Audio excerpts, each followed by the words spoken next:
Abra sua Bíblia comigo, por favor, em Jeremias, capítulo 14, verso 8. Ó esperança de Israel, Redentor seu no tempo da angústia. Eu vou ler de novo. Ó esperança de Israel, Redentor seu no tempo da angústia. Esperança de Israel. Abra agora, por favor, em Efésios 2,12. E naquele tempo estáveis sem Cristo, separados da comunidade de Israel e estranhos às alianças da promessa, não tendo esperança e sem Deus no mundo. O finalzinho diz: não tendo esperança e sem Deus no mundo. Irmãos, o que é a esperança? O que vem a ser a esperança? Essa palavra é muito interessante. Provavelmente alguém vai dizer assim: pastor, esperança é alguma coisa que a gente espera. A raiz da palavra, né? É a mesma, esperança, esperar, espera. Mas há uma definição melhor. Esperança é uma expectativa boa. Porque eu posso esperar meramente aquilo que eu vejo. Está longe e eu estou esperando, eu estou olhando e aquilo está chegando, eu estou esperando. Mas a palavra esperança, diferente de apenas o estar no verbo esperar, fala de uma expectativa de alguma coisa que a gente ainda não vê. Por exemplo, você compra um consórcio e tem a esperança de ser sorteado até o final do ano. É diferente de quando você espera tirar o carro, porque você vai dar um lance decisivo, definitivo. Quanto é que eu devo do meu consórcio? Você deve R$ 24.594. Você faz então um lance nesse valor. Você está esperando, mas não é esperança, porque você viu, você sabe que vai ser seu. A esperança é quando você não sabe. Você espera. Não é à toa que a fé tem como definição algo muito parecido. Ora, a fé é a esperança daquilo que a gente não vê. No Velho Testamento, nós lemos um texto em Jeremias 14, em que o escritor diz assim: ó esperança de Israel. E no Novo Testamento nós lemos Paulo falando agora para a igreja, não para o Israel histórico, não para o Israel das 12 tribos, mas para a igreja gentílica incorporada ao Israel, agora o Israel de Deus, que dos dois povos fez um povo só. E ele diz: antes de Jesus, vocês estavam sem Deus no mundo e sem esperança. Então, tanto o povo de Israel não via Deus, diferente dos povos pagãos, quando eles chegam em Canaã, quando eles estão também no Egito antes de chegar a Canaã, quando eles estão no deserto, quando eles conseguem entrar em contato com povos que estão atravessando o deserto com suas caravanas de mercadores, de escravos, de especiarias, diferente de todos os povos daqueles dias que tinham deuses que eles viam, imagens feitas de madeira, de pedra, de ferro, esculturas, pinturas, aquelas que podiam ser colocadas em casa e adoradas. Podia se acender uma vela, podia se colocar a mão, podia se mudar de lugar, podia se conversar olhando quase que olho no olho, porque na arte do artista olhos eram confeccionados naquelas imagens dos deuses de Canaã, dos deuses egípcios, dos deuses daqueles que atravessavam o deserto. O povo de Israel não via o seu Deus. Também nós, incorporados a Israel, não temos um Deus visível. Conhecemos Deus através dos seus atributos, conhecemos Deus através das suas obras. Impossível não ter um contato com Deus num pôr do sol, impossível não ter um contato com Deus no sorriso de uma criança, impossível não ter um contato com Deus quando algo te deixa pasmo, maravilhado, e você diz: só pode ser obra de Deus. E nós temos uma esperança de que esse Deus faça algo por nós. Irmãos, pode o velho ter esperança? Pode um velho ter esperança de alguma coisa? Quando eu falo velho, aquele que já viveu quase que a vida inteira, aquele que já passou dos seus 70 anos, Pode ele ter esperança de criar filhos e vê-los adultos? Pode um velho de 75 anos ter a esperança de ver os seus filhos nascidos na sua idade avançada adultos? Um velho de 70 anos, 75 anos pode dizer: eu quero estar presente quando meu filho fizer 30 anos. Nós vamos fazer uma conta, seus 70, 75, mais os 30 dele, 105 anos. Difícil, muito difícil. E a pessoa que tem um mínimo de juízo, um mínimo de sensatez, vai dizer: não, eu não tenho esperança de ver meu filho nascido agora, com 30 anos, não tenho jeito. Mas a Bíblia diz para nós que havia um velho sem esperança de descendência. Havia um homem que já tinha desistido. Ele havia saído até para viajar debaixo da palavra de Deus, de uma orientação que Deus lhe deu. Deus havia dado a ele uma promessa. Deus havia dito que ele teria uma descendência. E ele não entende como é que Deus vai fazer isso. Então ele pega o sobrinho dele, Ló, e começa a andar com Ló e diz: Ló, vamos comigo, porque certamente Deus vai me dar descendência através de você, que é meu sobrinho. É como um filho criado aqui nos meus terreiros, na minha casa, na minha tenda, no meu colo, vamos comigo. Mas em algum momento ele fica muito chateado, porque ele percebe que esse menino tinha sonhos próprios, tinha vontade de sair, morar sozinho, criar o seu próprio clã, não queria caminhar com o tio. E ele começa então a acreditar que um servo que ele tinha lá de Damasco, chamado Eliezer, é que seria então o herdeiro de todas as coisas. E ele está dentro da sua tenda, entristecido, muito sem esperança, e Deus o chama e diz: Abrão, o que é isso? Por que você está desse jeito?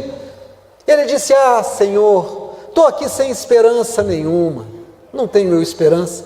Pode um velho pensar em ter descendência, tendo filho nessa idade? Certamente o Senhor vai me dar herança no meu servo Eliezer. Irmãos, a Bíblia diz para nós: disse-lhe o Senhor: sai de dentro da tua tenda e olha para o céu, agora conta as estrelas, se é que podes. A promessa que eu te fiz é que você tenha descendência como as estrelas do céu. Sabe o que aconteceu, irmãos? Aquele homem com 100 anos de idade, ele teve um filho. Com 100 anos de idade, ele deu início a um povo chamado povo de Israel. Povo que é tão numeroso hoje como as estrelas do céu e como os grãos de areia da praia. A gente pode ter esperança em Deus. O Jeremias disse: esperança de Israel. E Paulo diz lá no Novo Testamento: nós estávamos longe de Deus, sem esperança no mundo, mas fomos aproximados pelo sangue de Jesus, e agora nós temos esperança em Cristo, e a nossa vida pode ser mudada. Um velho sim pode ter. Não é à toa que a Bíblia diz, tanto no livro de Joel como no Novo Testamento, em livro de Atos, que quando o Espírito Santo é derramado, até os velhos voltam a sonhar. Pode um menino, agora o outro lado, sonhar alguma coisa, ter esperança quando ele é de uma família pobre? Eu fico pensando, um menino nascido no morro, talvez filho de um pai que lava carro quando desce do morro lá na área hospitalar, filho de uma mãe que talvez seja muito doente e que faça algum artesanato, alguma faxina 1, 2 vezes na semana, porque não tem uma saúde boa, e esse menino desce para o morro, e do morro desce para a cidade, pezinho no chão, a mesma roupinha todo dia, chamado de maconheiro, não acolhido. Pode um menino desse ter esperança de ser um doutor? Alguém vai dizer: pastor, Deus pode tudo. Tá, mas vamos na real, você acha que pode? Pode piorar, ele pode ser negro. Irmãos, os negros ainda são marginalizados no nosso país, ainda são, não dá para dizer que não são. Ainda não temos o mesmo número de negros na faculdade que é igual ao dos brancos. Nós ainda não temos nos cargos importantes o mesmo número de negros. Temos acaso no primeiro escalão desse governo negros? Tem? Não tem. Ainda é assim. Esse menino tem alguma chance? Deus olha para um menino chamado José. José era o último de uma família numerosa. Ele também não tinha muita esperança, tinha muita gente na frente dele que seria mais importante do que ele.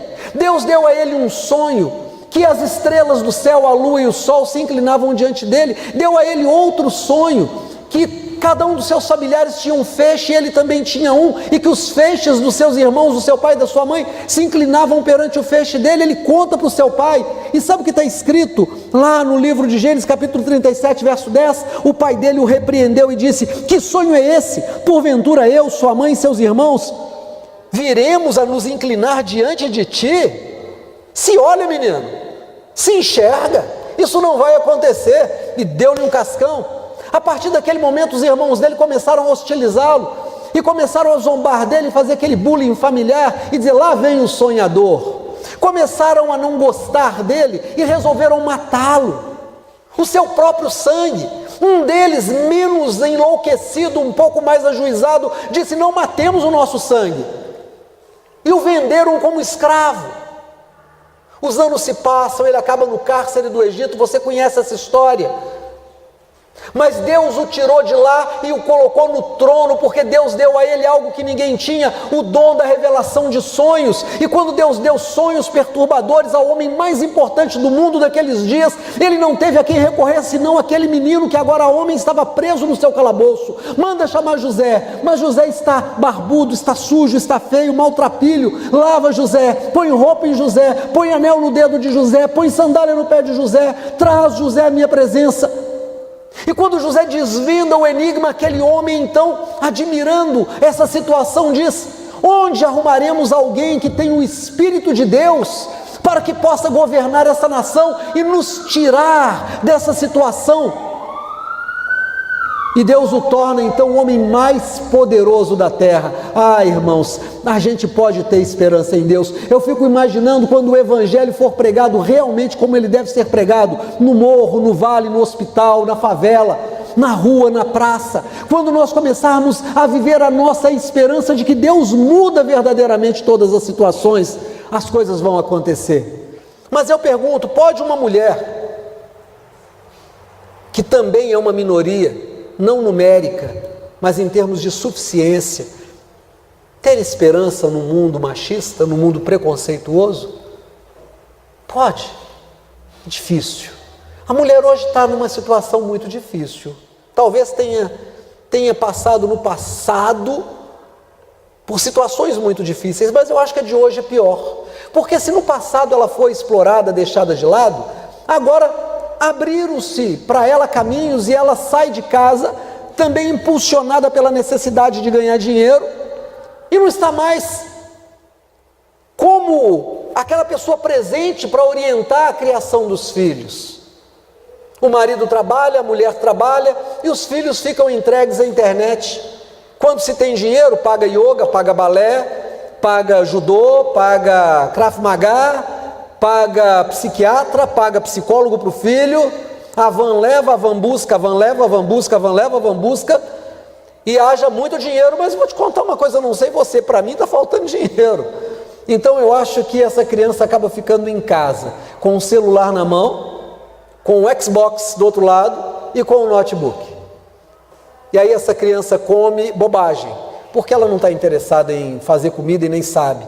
Então vamos comer miojo, vamos comer salgadinho, vamos comer salgados, que é só colocar no micro-ondas.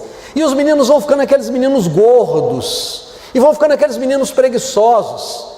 Porque também a legislação diz que menino não pode trabalhar. O senhor deve ter começado a trabalhar cedo, né? Com que idade o senhor começou a trabalhar? 6 anos. E você, Beth? Cedo também. Eu também comecei cedo. Mas os meninos de hoje não. Menino de 14 anos fica em casa, calça 43, forma larga, mas fica em casa, não pode sair na rua, não vai ao centro. Você pergunta para um menino de 14 anos, você sabe andar no centro de Belo Horizonte? Ele diz, não sei. Não sabe. Sabe pegar o ônibus ali e descer lá na Praça da Estação? Onde que é isso? Não sabe. Mas tem celular, sabe entrar no site pornográfico, sabe fazer todos os jogos, faz mais coisa no celular dele do que eu faço no meu, mas não sabe sobreviver. E essa mulher então agora, ela está espremida. Eu quero ser mãe, mas eu não sei ser mãe, eu não tenho condições de ser mãe. Bom, no passado teve uma mulher que precisava ser mãe, porque não se ter filho era uma vergonha, não ser mãe era uma vergonha. E ela pede ao Senhor, e Deus dá a ela um filho. E ela diz: eu vou dar esse filho ao Senhor porque é o melhor que eu tenho. Eu vou fazer um sacrifício, eu vou entregar a Deus o meu melhor. A coisa que eu mais queria, Deus me deu um filho. Esse filho é tão precioso que eu quero entregá-lo ao Senhor para ser sacerdote na casa do Senhor. E ela entrega o seu filho chamado Samuel para ser sacerdote e juiz na casa do Senhor, profeta do Senhor em Israel, aquele que cria a escola de profetas, uma reserva moral para Israel. E sabe o que acontece? Deus se agrada tanto dela que dá a ela mais 6 filhos. E está escrito assim na palavra de Deus em 1 Samuel 2, verso 2 e verso 5. Ela canta: não há santo como o Senhor, porque não há outro Deus fora de ti, rocha nenhuma como o nosso Deus. Até estéril teve 7 filhos. Irmãos, até a mãe moderna, que hoje não tem espaço na sua vida para ser mãe, se ela buscar de Deus, ela pode ter esperança. Deus vai fazer algo acontecer, e ela vai educar os seus filhos, e ela vai estar presente, e ela vai ser mãe, e ela vai ser mãe quando a sua menina menstruar, e ela vai ser mãe quando o seu menino cair, machucar, cair da bicicleta, porque a gente cai de bicicleta de vez em quando o seu filho começar a namorar e não souber como resolver essa situação, quando ele precisar iniciar um serviço, ela vai estar lá. Deus vai fazer acontecer. Deus é a nossa rocha, não há outro Deus, nós não conhecemos outro Deus. Mas eu pergunto, tem como ser pior? Existem pessoas que são muito marginalizadas ainda. Se o negro é marginalizado, se a mulher é marginalizada, existem pessoas que ainda são mais marginalizadas e são até hostilizadas. Por exemplo, as pessoas que têm uma orientação sexual diferente do modelo binário, né? Se você pega uma pessoa que tem uma sexualidade que não está nesse modelo de ser homem ou de ser mulher, mas se encontra numa outra categoria, ainda hoje é hostilizado. O Brasil é o país que mais mata homossexuais no mundo, da forma mais cruel ou das formas mais cruéis. O Brasil ainda é muito, muito preconceituoso. As prostitutas são também consideradas uma ralé, são consideradas uma coisa, nem gente. Apesar de serem mães, de serem donas de casa, apesar de serem pessoas como eu e você, e que para ganhar a vida estão ali fazendo o que fazem, porque não tem chance. De janeiro para cá, o Brasil aumentou o número de desempregados, mais do que nos últimos 4 anos passados. No mesmo período, o número de empresas que fechou é maior do que nos últimos 5 anos, no mesmo período. Está difícil. Se está difícil para quem está no modelo que a sociedade gosta, hétero, formado, com experiência, e as filas de desempregados estão só aumentando, imagina para uma mulher que talvez não tenha instrução, ou que teve instrução, mas pagou também com esse trabalho, ainda é muito marginalizada. Pode uma prostituta ter alguma esperança?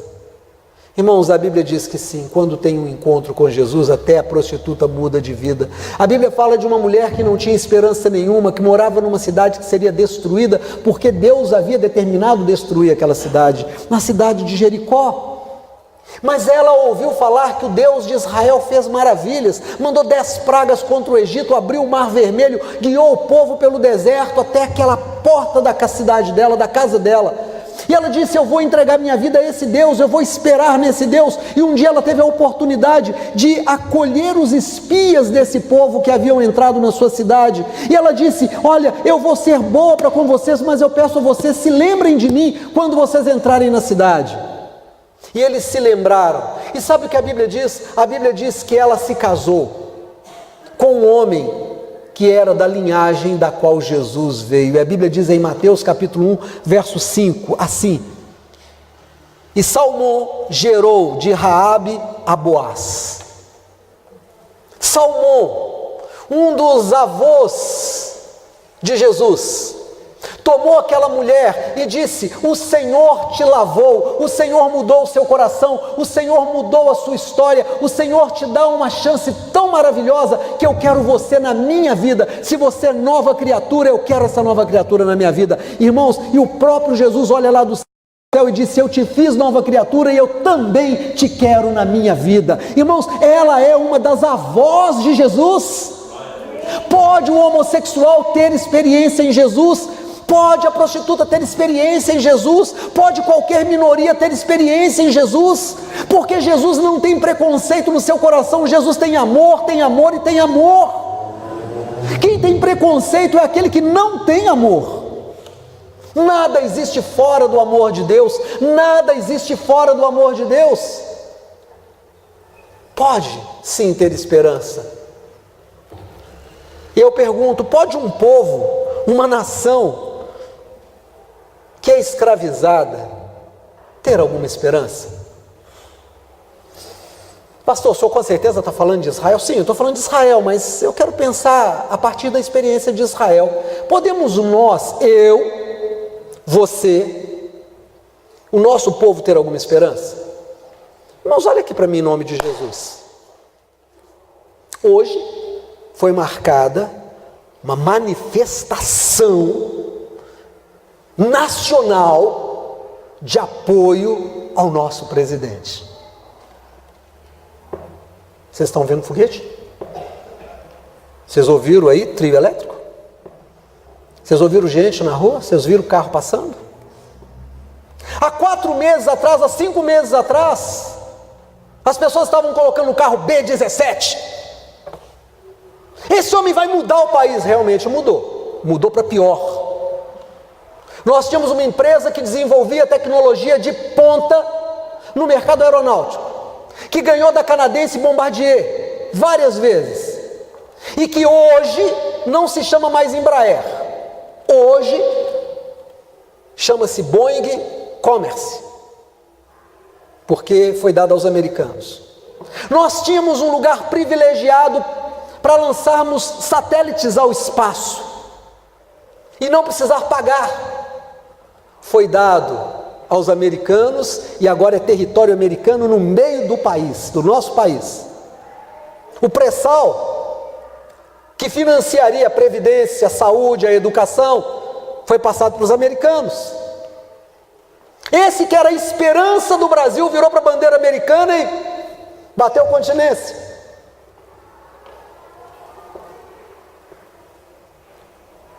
Cortou 42% de investimento nas universidades. Disse que as matérias da área de humanas, sociologia, psicologia, essas, não precisa disso no país. Claro, né? Um povo que pensa não é interessante.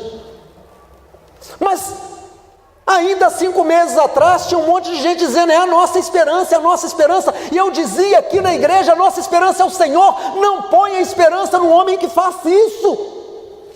Nem isso ele cumpriu. Você tem uma arma, você pode ir lá comprar? Mudou, ele cumpriu uma única promessa. A Bíblia diz: maldito o homem que confia no homem. Quem confiou no homem é responsável hoje, porque esse país está mais afundado do que estava antes. E não foi falta de ouvir, porque quem veio aqui ouviu.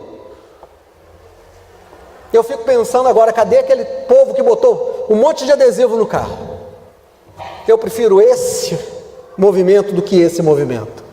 Esse me dá esperança, esse me dá medo. Quem tem Jesus no coração me dá esperança. Quem tem uma arma na cintura me dá medo. Quem tem Jesus na sua mente me dá esperança. Quem é guiado pelas mentiras me dá medo.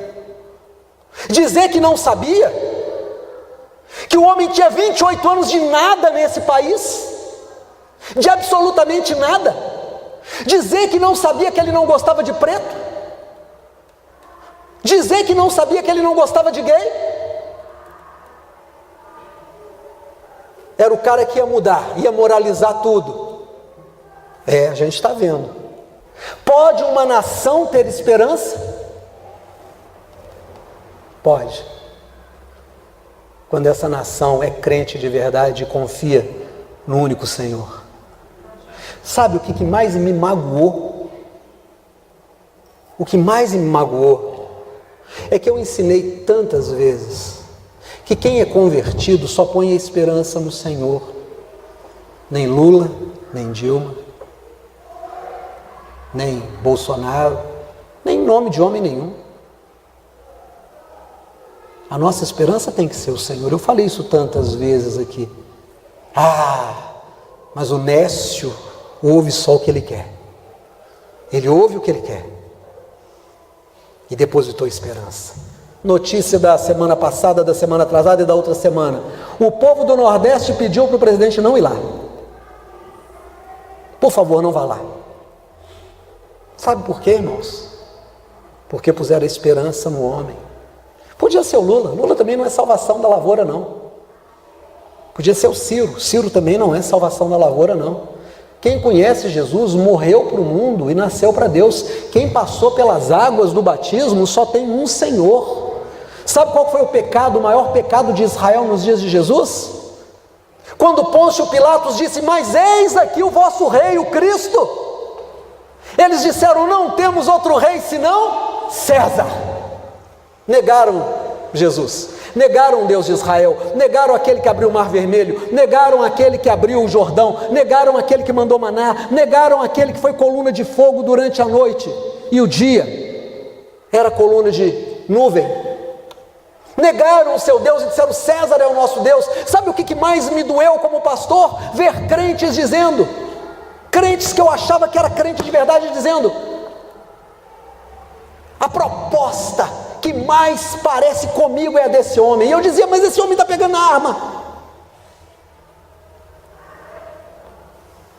Está aí agora. O país está muito pior, muito pior. E eu não quero ser profeta da desgraça, mas eu vou te dizer uma coisa: vai piorar. E muito. Segura o que você tem, porque a quebradeira no mundo do comércio, da indústria, aumentou. Os profissionais liberais estão apavorados. O número de desempregados aumentou. Você tem filho?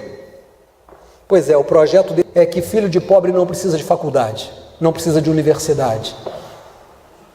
Você está pensando em aposentar? Esquece. O guru dele lá disse que não precisa. Vamos fazer igual no Chile. Vai lá no Chile para você ver o número de pessoas que estão na miséria. No projeto do Chile você trabalha 30 anos para ganhar alguma coisa em torno de R$630 no Brasil. Você quer trabalhar 30 anos para ganhar R$630 de aposentadoria? Sabe por quê, irmãos? Porque repetiram o mesmo erro dos dias de Jesus. Em vez de dizer: Jesus é a nossa esperança, disseram: Bolsonaro é a nossa esperança. Se você é crente, a sua esperança não pode ser o homem. A sua esperança é o Senhor. Pastor, mas nós temos que votar. Vote. Mas não ponha o seu coração na urna, só o seu voto. O problema não foi o voto. O problema foi a esperança. Porque quando a esperança foi colocada no homem, ela foi tirada de Deus.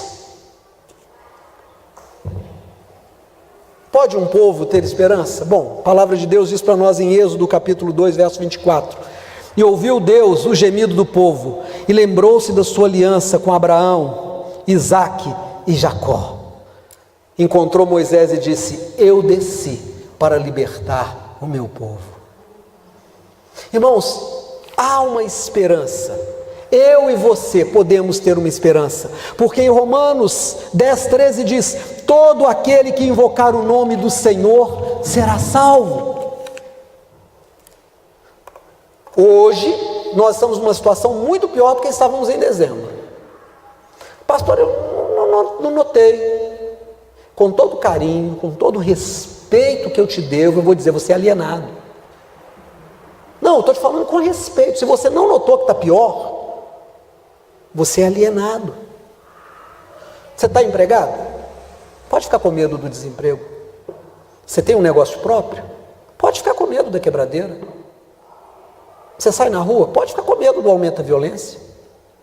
Você tem um patrimôniozinho? Pode ficar com medo de perder. Pode sim. O mal entrou, ele foi legitimado no nosso país. O mal está legitimado no nosso país, travestido de religioso. Mas tem uma esperança. Todo aquele que invocar o nome do Senhor será salvo. Volta ao Senhor e diz: Deus, errei, coloquei minha esperança no homem. Eu não estou falando do meu voto, Senhor, eu estou falando da esperança que eu pus naquele homem, das promessas que ele fez. Eu quero me voltar para o Senhor e dizer: Deus, guia minha mão, me faz caminhar nesse deserto, me faz me lembrar que eu aqui sou apenas peregrino, me faz me lembrar que eu sou de outra terra, que eu sou da Nova Jerusalém, que tem um lugar no céu para mim, que eu tenho um nome novo com o Senhor, que o Senhor não vai me esquecer, que ainda que eu não tenha um emprego, virá maná na minha porta, não vai faltar, o Senhor vai me suprir, ainda que eu não tenha dinheiro do remédio, não vou ser deixado de lado, porque a tua mão vai me curar. O Senhor é o mesmo ontem, hoje, eternamente. Jeová Rafa, o Deus que cura. Eu vou esperar no Senhor, eu quero mais do Senhor. Vá ao Senhor e diga isso a Ele. Mas diga isso hoje, quando você chegar em casa, diga isso agora aqui para o Senhor, diga daqui a pouco quando a gente for a Deus, me perdoa se eu pus a minha esperança naquele homem ou qualquer outro homem, porque o homem, Senhor, tem o seu coração continuamente inclinado ao mal, mas Tu és santo perpetuamente. Eu quero lembrar para você, que teve o pai de um menino endemoniado, que chegou para Jesus e disse assim: o meu filho está horrivelmente endemoniado, e o diabo quando pega o joga no fogo e o queima e o joga na água para o matar afogado, mas se Tu podes fazer alguma coisa pelo meu menino, faz.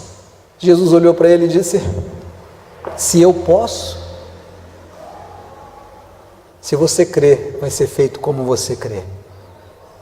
Traz o menino. Trouxeram o menino, e o diabo quando viu Jesus, fez aquela coisa que o diabo gosta de fazer. O diabo gosta de espetáculo. Jesus: sai do menino. Saiu, entregou o menino para o pai. Veio uma mulher de uma região muito longe, da Síria, lá da Fenícia, daqueles lados longe, e andava atrás de Jesus dizendo: Senhor, Senhor. Jesus já não aguentava mais e chama essa mulher. Ela não para de falar: Senhor, Senhor. Eu não consigo comer, não consigo dormir, não dá para fazer nada, a menina não larga do meu pé. Ô chiclete, minha filha, o que você quer comigo? Senhor, minha filha está amarrada lá na minha terra, larguei minha filha lá, endemoniada, fiquei sabendo que o Senhor fez tantas maravilhas aqui, o Senhor pode libertar minha filha? Jesus olhou e disse: filha, eu até queria, mas eu vim para as ovelhas perdidas da casa de Israel, ainda não é o tempo dos gentios, e você sabe como diz o ditado, né? Não é bom pegar o pão dos filhos e dar para os cachorrinhos. Ela olhou com carinho e disse: eu entendo, Senhor, mas os cachorrinhos não comem daqueles pedacinhos que caem debaixo da mesa. Eu vim aqui para comer do pedacinho, o senhor não precisa ir lá em casa não, se o senhor der uma palavra, eu sei que a minha menina vai ser liberta. Jesus olhou e falou: aleluia, vai, seja feito conforme a tua fé. Ela tinha esperança e a menina dela foi liberta. Sabe o que a Bíblia diz para nós? Que 4 amigos olharam para um amigo que estava aleijado. O fato é que ele tinha 4 amigos que criam, 4 amigos de fé, e eles ouviram falar de Jesus, e uma esperança entrou no coração deles. Eles arrumaram uma maca, colocaram um aleijado em cima, cada um pegou de um lado, e foram à casa onde eles sabiam que Jesus estava. Problema, tinha uma multidão, ninguém abriu o caminho. Eles olharam e disseram: olha, aquela casa está mais baixa do que a rua de cima, vamos passar por cima, pela rua de cima. Um desce e tira as telhas, os outros 3 vão descendo a cama. Jesus está lá na sala, eu imagino Jesus sentado ensinando. Jesus era mestre por excelência, Jesus devia estar ali ensinando, conversando, tomando, né, um chá, um café, eu não sei o que eles serviam lá naqueles dias, não devia ser vinho pela hora, e de repente o telhado faz assim, e entra aquele facho de luz. Jesus olha para cima e não é a pomba do Espírito Santo, vem uma cama descendo, pairando, e a cama para no meio, e o aleijado está em cima da cama, e 4 cabecinhas no buraco. Mestre, o senhor pode curar? Jesus olha e diz: depois de tanta fé, posso. Aleijado, levanta, pega a cama e vai para casa, e deixa eu terminar, põe até ele no lugar. Amém, glória a Deus. A esperança que a gente tem em Jesus muda a vida da gente. Irmãos, na Bíblia fala mais, a Bíblia fala para nós de um centurião. Sabe o que era um centurião? Era um militar.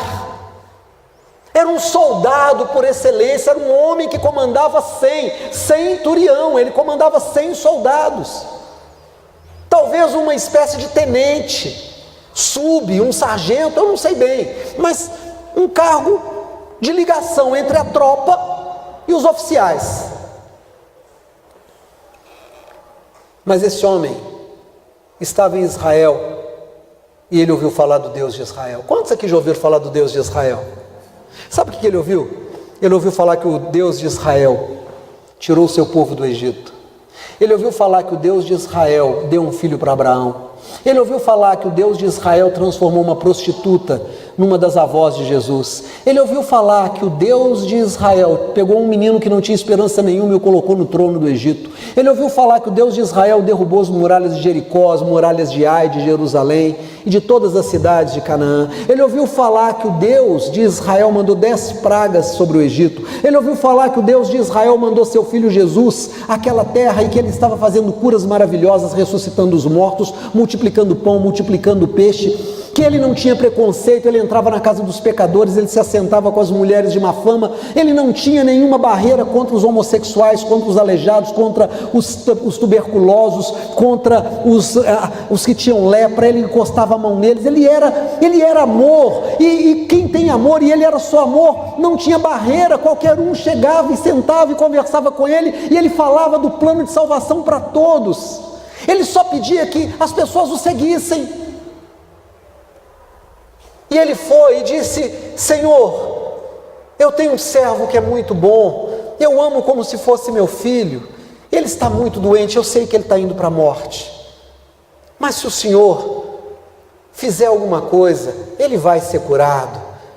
Irmãos, Jesus estava saindo de um barco, estava chegando de Cafarnaum, Jesus pisou no porto, olhou, viu aquilo e falou: não, eu vou, estou indo. E o homem disse: não precisa, porque eu sou homem debaixo de autoridade, eu sei como ela funciona, quando eu dou uma ordem eu não tenho que ficar fiscalizando não, eu sei que vai ser feito, eu digo para o meu soldado vai, ele vai.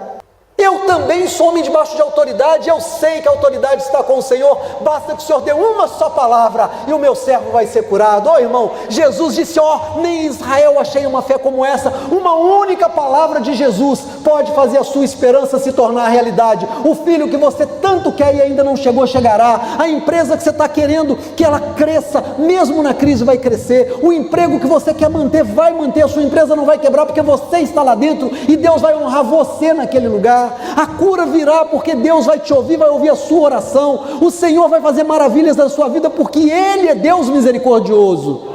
Aleluia! Que coisa tremenda é servir a esse Deus. E eu quero terminar falando de 2 amigas de Jesus. Você tem amigas? Você tem amigos? Eu fico pensando como é que alguém passa pela vida e não tem amigos. Deve ser muito triste. Nos dias de hoje eu entendo. Dia desse eu conversava com um jovem em consultório, eu atendo alguns jovens, e ele é muito tímido, está em Belo Horizonte há algum tempo, e eu perguntei: quantos amigos você tem? Ele disse: eu tenho 2 meninas lá da faculdade, que é do meu grupo, a gente faz trabalho, mas não posso chamar de amigas assim. Eu falei: tá, mas e fora da faculdade? Quantos amigos você tem? Nenhum, eu não sou muito de sair não. Eu falei: tá, mas mesmo em casa, ali no bairro, você vai comprar pão, você vai no mercadinho, quantos amigos você tem no bairro? Não, eu sou mais de ficar no computador, mais fazer o trabalho. Eu falei: quantos amigos você tem na internet? Eu devo ter uns 1.400, uns 1.600. Legal isso, né? Eu não sei como é que é ter esse monte de amigos só na internet. Eu adoro sair com os meus amigos. Irmãos, eu gosto de sentar, tomar café. Já falei, se sentar para tomar café e tiver um pedaço de queijo, enquanto tiver café e queijo, a prosa não vai acabar. Gosto de comer uma carninha, né, ali no escritório, a gente senta e vai comendo a carninha, vai batendo papo. Gosto de pegar uma estrada, às vezes de moto, às vezes de bicicleta, às vezes de carro. Gosto de sair com os amigos, de encontrar. A gente está andando na rua e de repente você encontra com um amigo, você dá um abraço, que coisa boa, senta, pergunta como é que está a vida, ouve perguntas, conta da história. De vez em quando recebo um zap daquele amigo antigo. Falei para vocês de um que há 38 anos eu não via, veio a Belo Horizonte comemorar o aniversário e me convidou. Depois de 38 anos eu entro encontro com ele, a gente podia ter continuado o papo de ontem, porque o papo de 38 anos estava tão fresquinho na cabeça. Essas coisas maravilhosas que a amizade de verdade faz. Jesus tinha amigos assim. Jesus tinha um amigo que ele amava muito, chamava-se Lázaro. E Jesus tinha as irmãs dele como amigas dele, ele amava muito, a Marta e a Maria, que também eram irmãs de Lázaro. E ele recebeu um recado: vem depressa, o teu amigo Lázaro está muito doente. Jesus olhou para os discípulos e disse: olha, o serviço que eu tenho aqui eu tenho que fazer primeiro, é mais importante fazer o serviço do Pai. Irmãos, e olha que a gente tem que aprender. Tem gente que não vem à igreja e diz: meu filho ficou doente. Ah, chegou visita lá em casa, pastor, por isso que eu não vim à igreja. Ah, eu estou tão cansado de falar sobre as mesmas coisas, e quando eu vejo os bancos vazios, e no vazio eu não vejo carinhas aqui na igreja, e eu olho aqui, eu falo, penso aqui comigo, cadê fulano, ciclano? Senhor, estou cansado de falar. Estou cansado. A pior coisa é falar para quem não quer ouvir. O pior surdo é o que não quer ouvir, né? Não tem jeito, você fala. A Bíblia diz, né, que aquele que tem dura cerviz, tem até o dia que Deus quebra o pescoço do sujeito. Quebra a coluna vertebral. Ele não vira o pescoço, Deus quebra em algum momento. Jesus ainda ficou ali 2 dias. Tinha 2 dias que Lázaro estava doente, Jesus ainda ficou 2. No final do 4º dia de visita, de doença, Jesus volta. Vem uma das irmãs correndo. Oh Senhor, se o Senhor estivesse aqui, o Senhor teria curado o meu irmão, o Senhor seria tudo diferente, ele levantaria. Jesus olhou para ela, levantou a menina que estava de joelho e falou: minha filha, eu não sou Deus do passado, eu não faria. Eu sou Deus aqui e agora. Você tem que crer. Aquela vai embora, daqui a pouco vem a outra e fala: ah, Senhor, ele já morreu, mas eu sei que o Senhor vai ressuscitá-lo no dia da tua vinda gloriosa. Jesus olhou e falou: oh, minha filha, eu não sou Deus do futuro não, eu sou Deus aqui e agora. Para com isso. Olha que engraçado, irmãos.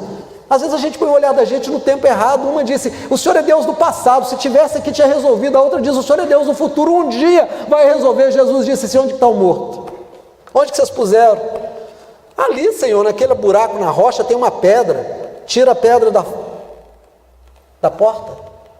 A irmã do morto ficou apavorada e disse: Senhor, não faz isso não. Nós enterramos esse cara tem 4 dias, aquilo já está podre, está fedendo. Na hora que abrir, vai ser um fedor, não faz isso. Jesus olhou para ele e disse assim: olha, se você crer, você vai ver a glória de Deus. Apenas creia. Tira a pedra, manda tirar. Irmãos, eles enrolavam o cadáver num pano de linho e colocavam no fundo da caverna e tampavam com a pedra. Tiraram a pedra e Jesus gritou: Lázaro, vem para fora.